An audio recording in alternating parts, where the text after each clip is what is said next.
The front door slammed shut at 2 o'clock in the morning, jarring me awake from an already restless sleep. After 10 years of marriage, I could distinguish my wife's normal return from something different. This was different: the irregular clicking of heels, the exaggerated effort to place keys quietly on the counter. Telltale signs of someone who didn't want to be noticed. I remained in bed, eyes fixed on the ceiling, listening to her fumbling in the bathroom. When she finally slipped under the covers, the scent of alcohol and unfamiliar cologne invaded our bedroom. I turned away, deciding tomorrow would be the time for questions. Morning arrived with painful clarity. Sunlight streamed through the blinds as I made coffee, wondering how to approach what was becoming a pattern. 3 nights this week, she had returned well after midnight, each time with vague explanations about drinks with colleagues or catching up with friends. As a successful financial advisor, I recognized patterns, and this one wasn't adding up. She emerged from the bedroom wearing a sleeveless top. That was when I saw it, stark black letters etched across the side of her neck. Free soul. The tattoo was fresh, still red around the edges. What the hell is that? The words left my mouth before I could moderate my tone. She touched the tattoo gently, a smile playing on her lips. Do you like it? I got it yesterday. Without mentioning it to me. That's permanent. Her expression hardened. I don't need permission. This is about who I am now, a free soul. I placed my coffee mug down, trying to process what was happening. And who exactly were you before? Someone who lived by your rules, your schedule, your expectations. She poured herself coffee, leaning against the counter. I'm approaching 40. I need to rediscover myself before it's too late. The conversation spiraled from there. According to her, our stable, comfortable life had become a prison. My dedication to building our future, the investments, the house in the suburbs, our planned retirement strategy, was suddenly evidence of my controlling nature. Later that week, a joint account notification pinged on my phone. $1,200 withdrawn. When questioned, she casually mentioned shopping for a new wardrobe to match her new outlook. That weekend she disappeared for an entire day, returning with shopping bags from stores we couldn't afford and another withdrawal notification for $800. 2 weeks after the tattoo appeared, I noticed our credit card was approaching its limit. Dinners at upscale restaurants, bar tabs, clothing, all without discussion. When confronted, she dismissed my concerns with a wave of her hand. Money comes and goes. We've been too obsessed with saving for a future that might never happen. I'm living in the now. That night, she announced she was going on a girls' weekend the following month. Something in her inability to meet my eyes triggered my suspicion. While she showered, I did something I had never done before. I checked her phone. The text messages confirmed what my gut had been telling me. These nights out weren't with colleagues or friends, at least not female ones. Messages from someone saved simply as J detailed plans, rendezvous at hotels, and explicit exchanges that turned my stomach. The girls' weekend was actually planned with him at a resort 3 hours away. The reservation confirmation showed a suite booked for 2, charged to our joint credit card. As I heard the shower turn off, I placed her phone exactly where it had been. My heart hammered against my chest, but my mind had never been clearer. If she wanted to be a free soul so badly, perhaps it was time to give her exactly what she wanted: complete freedom from our marriage, our home, and our finances. Standing at the bathroom door as steam billowed out, I decided to play the long game. She wouldn't see it coming, just as I hadn't seen her betrayal coming. Sometimes freedom comes at a price, and I was about to ensure she understood exactly how expensive her tattoo would ultimately be. Over the next few weeks, I became a silent observer of my own marriage's collapse. The woman who once shared Sunday mornings solving crossword puzzles with me now barely acknowledged my presence. She had transformed not just her neck, but her entire persona. Tight dresses replaced comfortable jeans. Plunging necklines appeared where modest tops once lived. Each new outfit seemed designed to showcase that damn tattoo. Our closet filled with shopping bags, still bearing price tags, while notifications of withdrawals from our joint account arrived with alarming frequency. The more I watched, the more patterns emerged. Her phone now remained permanently face down, passwords changed weekly. Conversations ended abruptly when I entered the room. Even her friends seemed to have changed. Names I had never heard before entered her vocabulary, as if they had been lifelong companions. "Who's this Jay you keep mentioning?" I asked one evening as she texted frantically at the dinner table. Her fingers froze mid-message. "Just someone from work. The marketing team brought him in as a consultant." "Interesting. You've never mentioned your company hiring consultants before." She shrugged, returning to her phone. We're expanding. Lots of new faces. That night, after she had gone to bed, I logged into our cell phone account. The call logs told their own story, dozens of calls to the same number, always during her lunch break or on her commute home, a number I had never seen before. The text message count to this same number ran into the thousands. When I checked our credit card statement, a disturbing pattern emerged. Charges at hotels across town, always on weekday afternoons. Restaurants I had never been to with her. Even a weekend charge at a bed and breakfast 2 hours away during a work conference she had attended last month. The next morning I decided to confront her. "We need to talk about our marriage," I said over breakfast. She glanced up from her phone with barely concealed irritation. "What about it?" "You're having an affair." She didn't flinch, didn't deny it. Instead, she leaned back in her chair, studying me with cold calculation. "You're being paranoid. This is exactly why I needed to make changes. You're suffocating me with your control issues." "Control issues? I've given you complete freedom with our finances, our schedule, and this is how you repay that trust." She touched her tattoo, a gesture that had become habitual. "You've never understood what freedom really means. I'm a free soul now. That doesn't fit into your neat little boxes and spreadsheets. Freedom doesn't mean betrayal." She stood up, gathering her purse. "I don't have time for this conversation. I'm meeting friends for brunch on a Tuesday. Don't you have work?" I took the day off. "Not that I need to explain myself to you." She headed for the door, then paused. "Don't wait up. We're going dancing after." That evening, I received a text from a number I didn't recognize. "Check the Marriott parking garage, level 3. Red BMW, no signature needed." I knew exactly who had sent it. I sat in my car for an hour debating whether to go. Eventually, curiosity and a need for confirmation outweighed my pride. The drive to the hotel took 20 minutes. Sure enough, on level 3 of the parking garage, I found her car parked next to a black Mercedes I didn't recognize. Instead of confronting them, I took photos documenting the cars, the license plates, the hotel entrance. Then I drove to a nearby bar and ordered a whiskey. While nursing my drink, I Googled the best divorce attorneys in the area. When she returned home that night, perfume couldn't mask the evidence of her afternoon activities. I pretended to be asleep, my mind running calculations, not of our retirement fund, but of how to disentangle our lives with minimal damage to my own future. "Are you awake?" she whispered, slipping into bed beside me. I remained silent, breathing steadily through my nose, already planning my next move. Her free soul tattoo had just become the most expensive ink she would ever purchase. The following weekend, she dropped a bomb during breakfast. "I'm hosting a party here tomorrow night." I looked up from my newspaper. "A party? Since when do we host parties on Sunday nights?" She stirred her coffee, not meeting my eyes. "Not we. I'm hosting. Just some friends from my new social circle." She took a sip. "You should probably make yourself scarce. You won't enjoy it." The audacity left me momentarily speechless. "You're asking me to leave my own house so you can throw a party with people I've never met?" She rolled her eyes. "This is exactly why I need space. Everything's a negotiation with you. It's exhausting." I calmly folded my newspaper.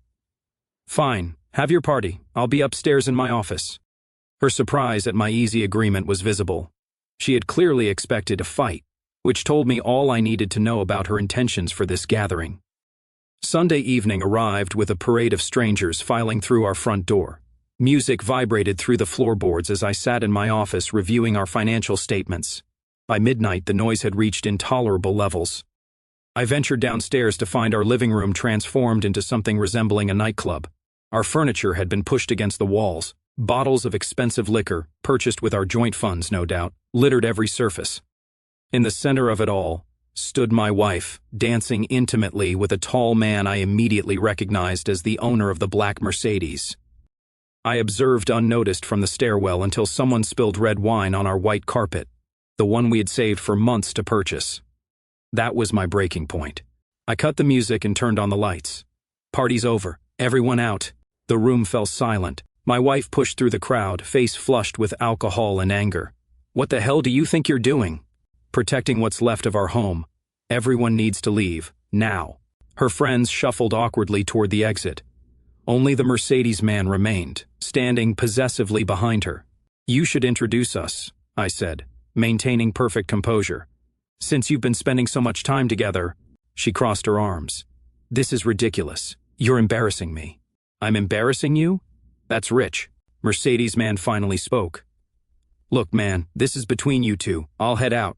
Smart decision, I replied, never breaking eye contact with my wife. After he left, she exploded. How dare you? I told you to make yourself scarce. And I told you this is my house too.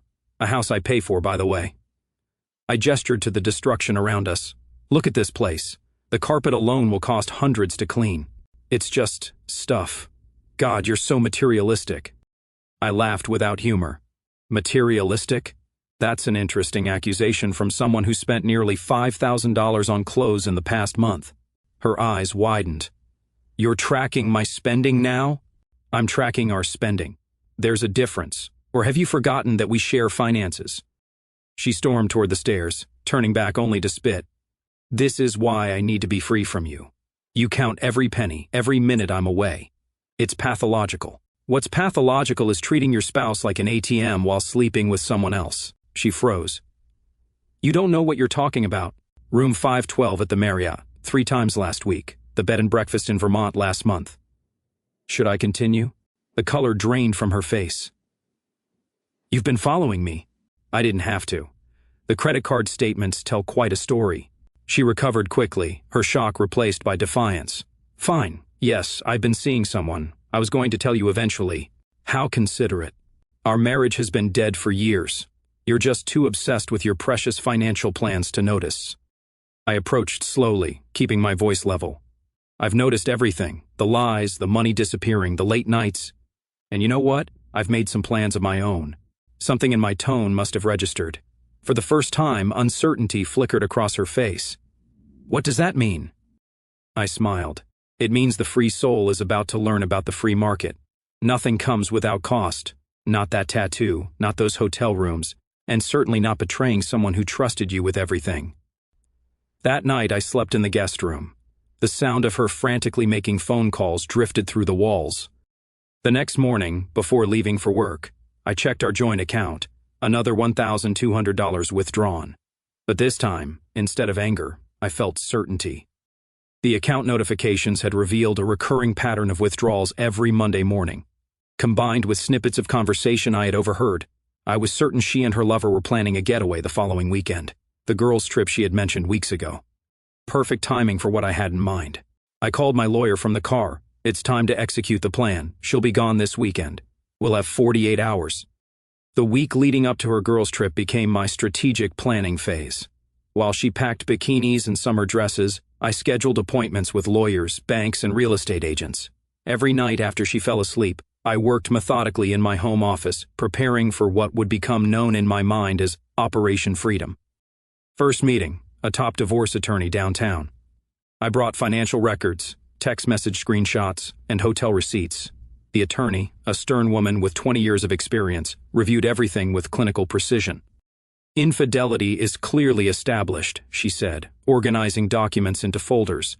The financial irresponsibility is well documented. What exactly are you hoping to achieve? Protection.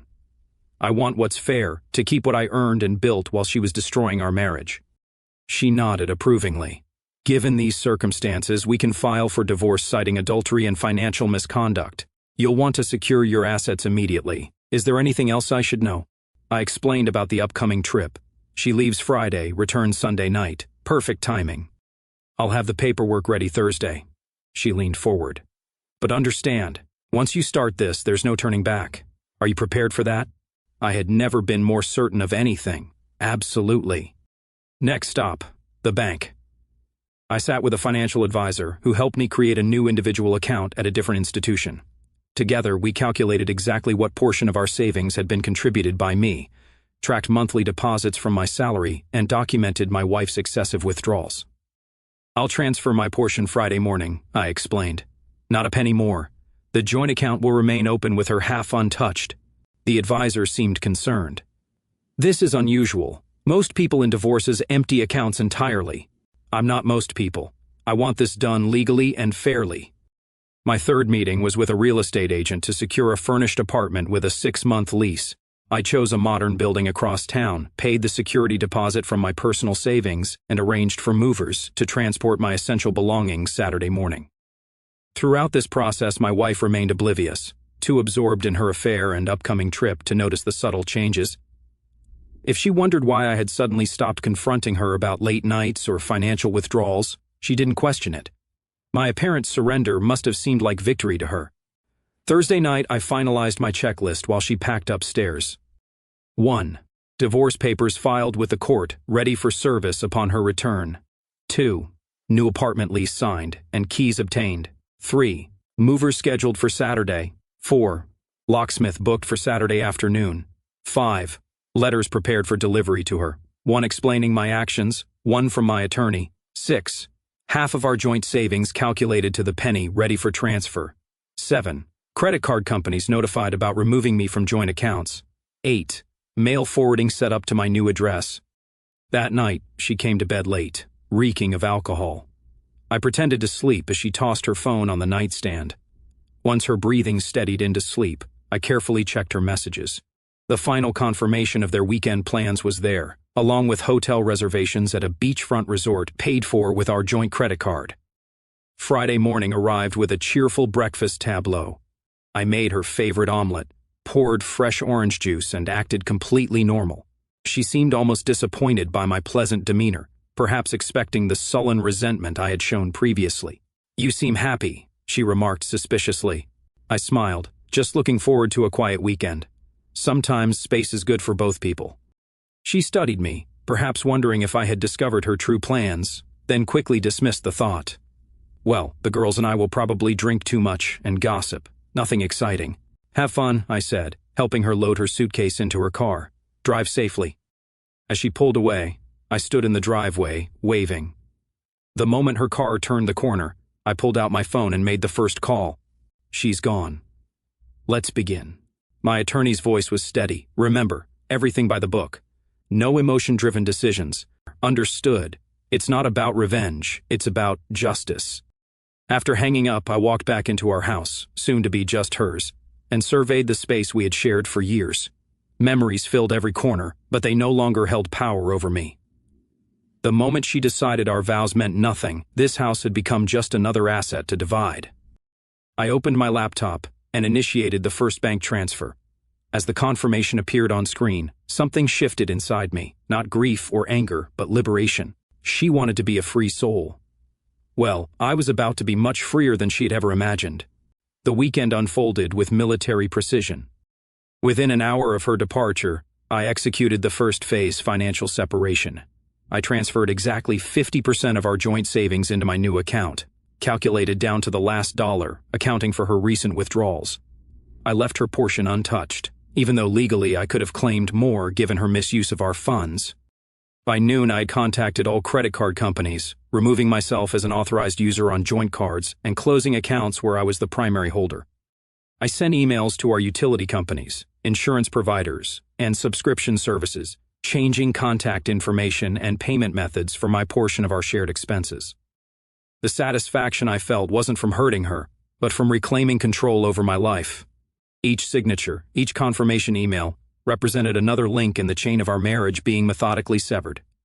Saturday morning, the movers arrived at 8 o'clock sharp.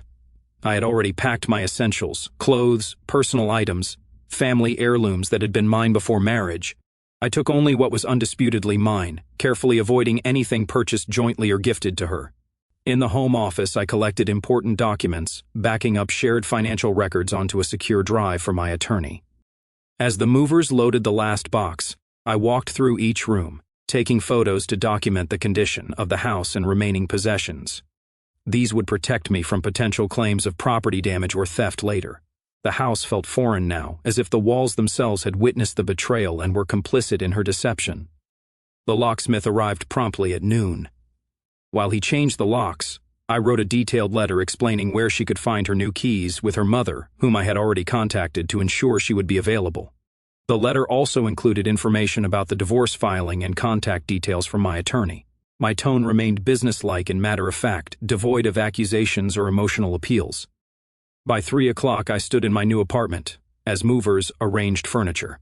The space was smaller but modern, with floor-to-ceiling windows overlooking the city, a fresh start.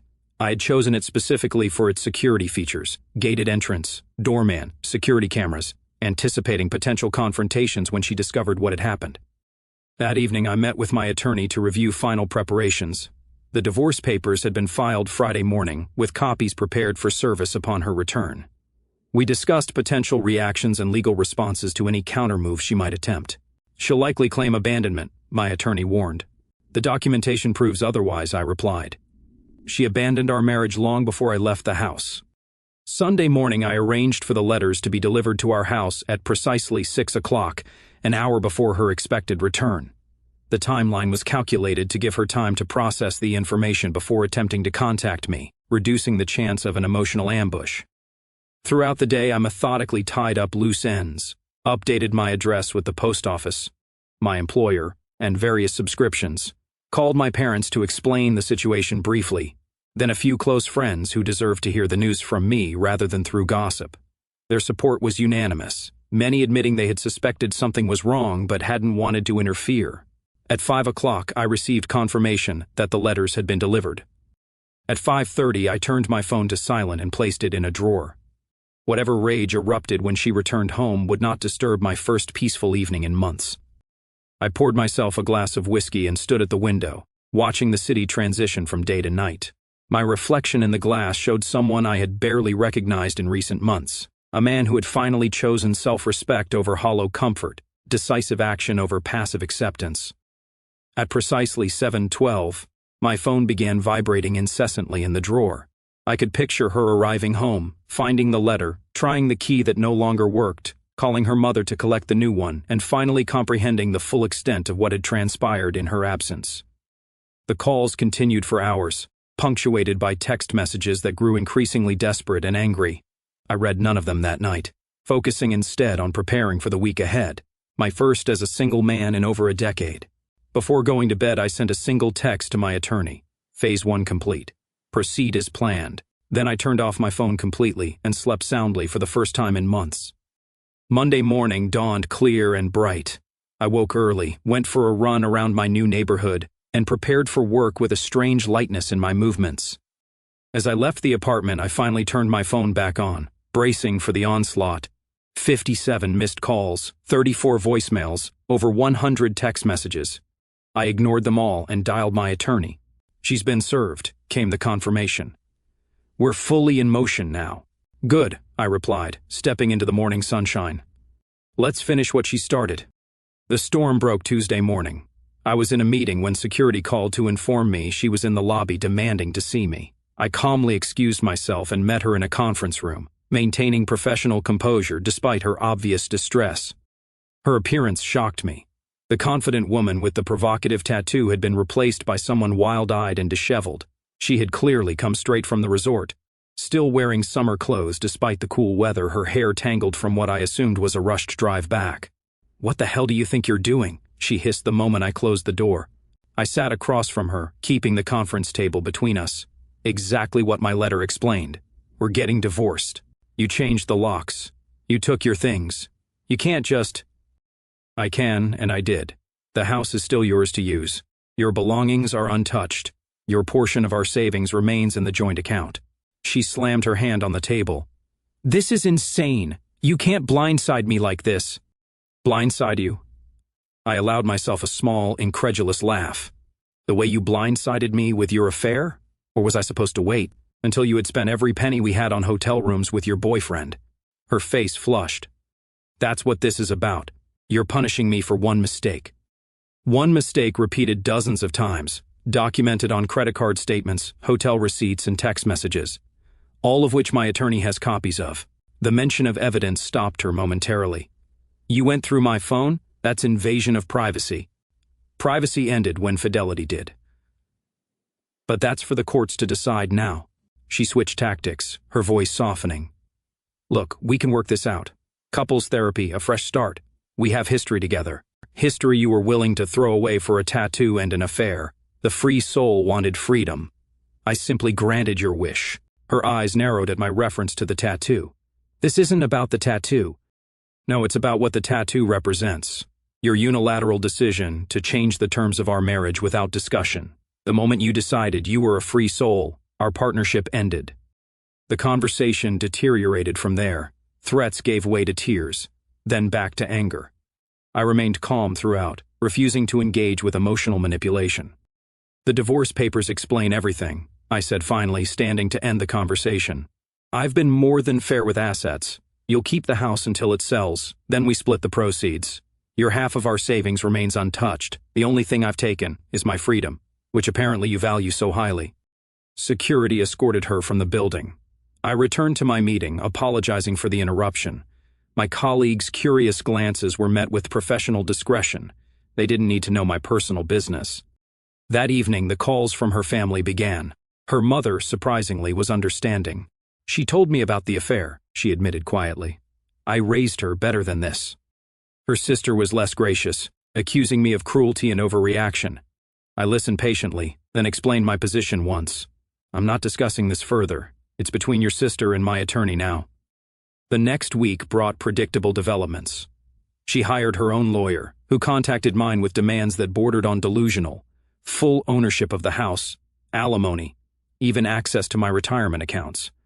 My attorney dismissed them with professional efficiency, countering with evidence of financial misconduct and adultery.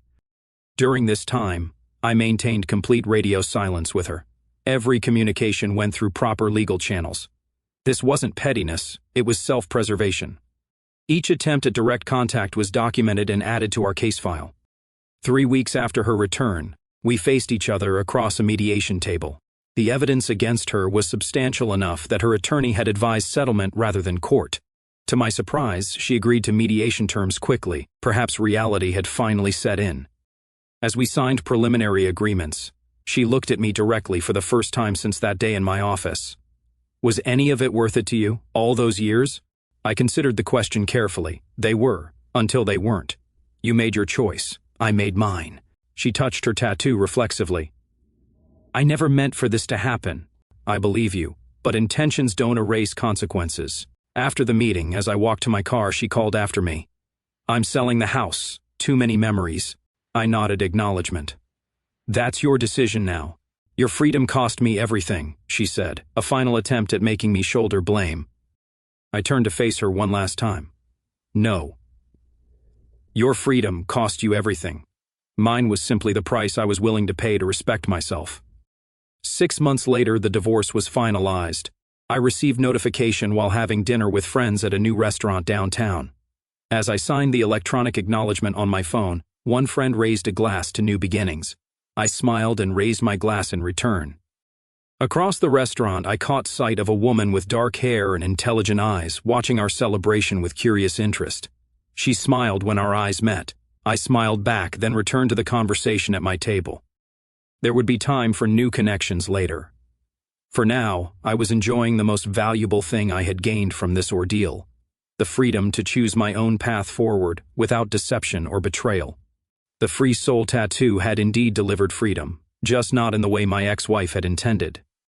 Sometimes the most profound lessons come at the greatest cost. The question is whether you're willing to pay the price to learn them.